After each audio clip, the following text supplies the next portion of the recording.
Hey Craftinistas, welcome back to my channel. So my last tutorial on how to make waist beads is still my most popular video. So I'm back with another tutorial on how I make my waist beads. I'm always getting questions about my last video, so this time I wanted to do it again and share more details.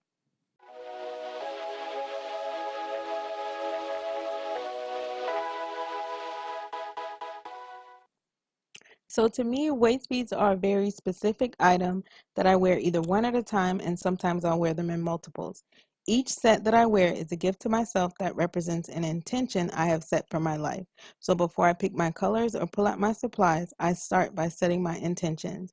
Each set that I make is made and worn for a specific purpose, making them all unique and meaningful in different ways to me. So whenever I'm about to make a new set, I consider my intentions and I consult my chakra chart. The orange in today's set is going to help me with my sacral chakra. Yeah, I do get a little deep, but it helps the beads serve their purpose beyond making me feel sexy, beautiful, and grounded. The sacral chakra is tied to your creativity, and I'm making a commitment to allow my creative side to come out and play more often. To be honest, my craft supplies are piling up and going unused, so I'm committed to using my supplies and I'm gonna stop buying new ones. Y'all can hold me to that too. So today's set is going to serve as a reminder to be accountable to the commitment that I have made.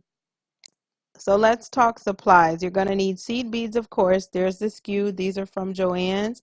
Glass beads, also from Joann's. Don't mind their flavor in the corner. There's the skew.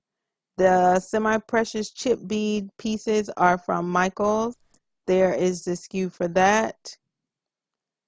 And you're also going to need some beading thread. These are from Joann's as well. That's the skew in case you want to find those. Gonna need a big eye curve needle, which actually came with the spinner. You're gonna need a bead stopper and any charms, preferably smaller ones so they don't show under your clothing. You're also going to need a wire cutter like you see here, and of course a bead spinner. So start by taking the tags off of your beads, off of your seed beads, and we're going to fill up the bead spinner with the seed beads. And just a word of advice, take your time on this part. I was kind of rushing, trying to catch as much light as I could because I started filming this kind of late. But take your time on this part, otherwise you will end up making a mess. So all you have to do is just cut the string. You could also take your time to separate the different strands, which is what I usually do, but again, rushing. So you're going to try to fill it up as much as you can. I would say fill it up about 85%. Don't fill it up all the way, because then the beads will start popping all over the place, and that can be frustrating as well. So just try to fill it up about 85%. Take your time, clean up any excess beads. Don't be a messy crafter, which means don't be like me. So I'm going to try to keep filling this up, and I think I used all but 2 strands. So if that reference helps you. And remember, before you cut your beading thread, to watch my tutorial on how to measure your waist beads. You can find that link in the description below. So now that I have my beading thread, my my bead spinner filled up, and I've also cut my thread, don't worry about that little fraying, that's fine. So you're going to separate your curved needle. It actually has these 2 pieces. You're going to thread your thread through that opening and pull it down to the bottom like you see here. Now I spin my bead spinner counterclockwise. You may find that spinning it clockwise works for you. It's all about crafting, making stuff work the best way that you can. So you can spin yours counterclockwise and then put your needle at an angle. And then it takes a little minute to find your groove. But like I said, if you have it filled enough, then the bead spinner will pretty much do most of the work. So before you get too many beads, you want to add your bead stopper to the end. So you just pull it open like so, and then place your thread inside one of the openings, and then just pull it just to make sure that it's tight. This is just going to make sure that all of your hard work with all this beading is not going to go to waste. So you have your bead stopper now. You can pick up your needle again and start spinning, and load up the needle as much as you can. Sometimes you'll get a lot of beads and sometimes you'll get a little bit, but it's all about finding your groove, being gentle with yourself. and keeping your intentions in mind. And like I said, the intention for this set is for me to start being more creative. It's part of why I started this channel. And I want to use up the supplies that I already have, which is why some of these are a little bit dirty, just because I've had them for so long. And I just keep like collecting more stuff every time Michael's or Joann's have a sale. I just keep collecting. So you're going to fill up your bead and then fill up your needle, and then you can pull the seed beads down, and then I'll show you in a little bit more of a close-up. So spinning it counterclockwise, putting my needle down inside of the bead spinner at an angle, and like I said, it does take a little minute for you to find your groove. Sometimes you'll get 4 or 5 beads on the needle, but the goal is to get as many beads on the needle as possible. So again, spinning it counterclockwise, putting the needle in at an angle. Sometimes you can do it at a lower angle, sometimes at a higher angle, but as you can see, as it's spinning, you can see that the seed beads are just, the needle is actually just picking up the seed beads. So you want to make sure that as you're threading your needle, that you're just pushing your seed beads down. For me, I'm gonna thread a couple seed beads on and make a pattern with the seed beads, the glass beads, and the chip beads. And I think I'm going to call this set Pretty Brown Eyes. So I have some of my seed beads threaded on my thread, and this is going to be a permanent set. So this is something I'm going to wear until I'm tired of wearing them. And so the next thing I'm going to do, since I think I have enough seed beads on here, I'm going to open my glass beads and also my chip beads so that I can start making my pattern. And I tried to make it as easy to see here, but further along, I think I do a better job of showing it. So you see more spinning here. I had a little bit more success, which is just a way to encourage you to keep going, even if at first you don't catch as many bees as you can. Right now, if I'm just making and I'm not filming, I can do a set of waist beads in like 15 minutes or less if I'm really just like in my groove. So spinning it counterclockwise, putting your needle down at an angle really truly makes a difference. And the bead spinner is a game changer for me, especially as someone who makes these regularly, because it allows me to make them much, much faster than just threading the beads by hand. So I can just put the glass bead directly on the curved eye needle, which I also like. And I'm doing in a pattern which is glass bead, chip bead, glass bead.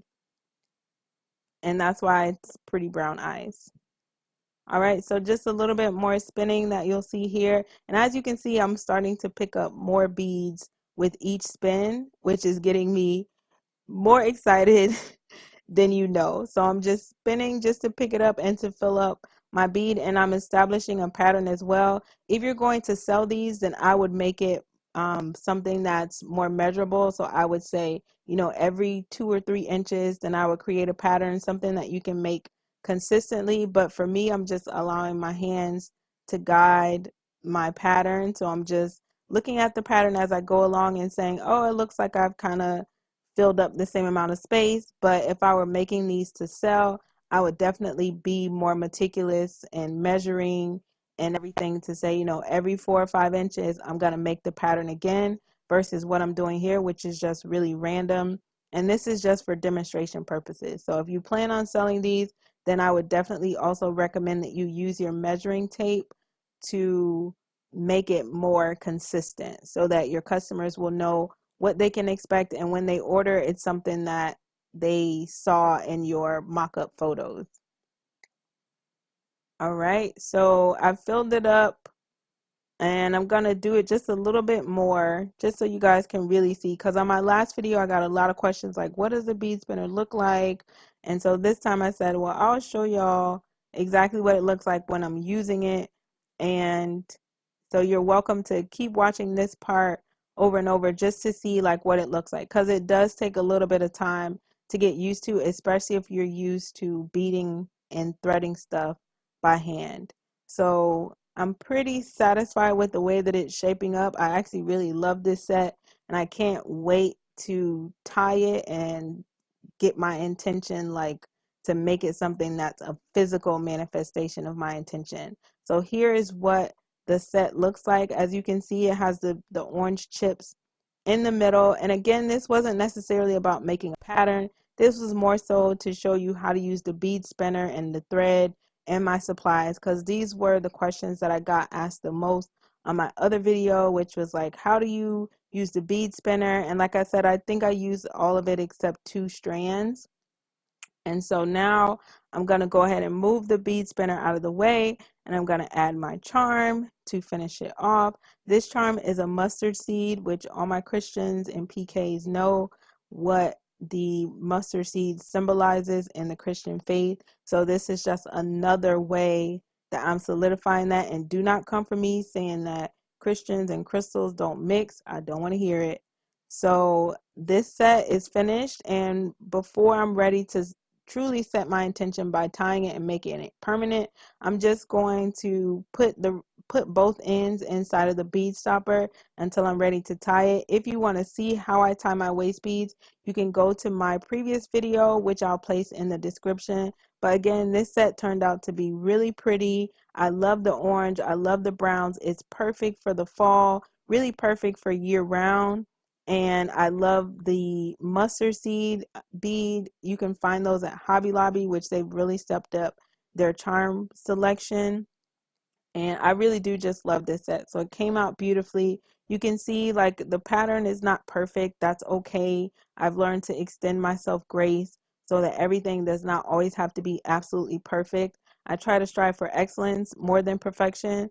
But again, if I was selling these, then I would have made the pattern something that was more based on metrics versus my emotions. So you see the seed beads, you see the glass beads, you see the bead chips. And again, resort to your chakra charts or even just color psychology as you're deciding, what colors you're going to use, what elements you're going to use, what accents you're going to use when you're making your waist beads. It's a very personal journey. It's a very personal experience because your waist beads are designed to be personal for you, and they're designed to be physical manifestations of the desires of your heart. So this is my set that I just made today. I hope this was really, really helpful for you guys who are looking for different ways that you can make your own waist beads. I want to thank you for watching. Remember to like and subscribe to my channel. If you have any suggestions for tutorials, please be sure to leave those in the comments below. As always, I would love for you to join me on social media. You can find me on Instagram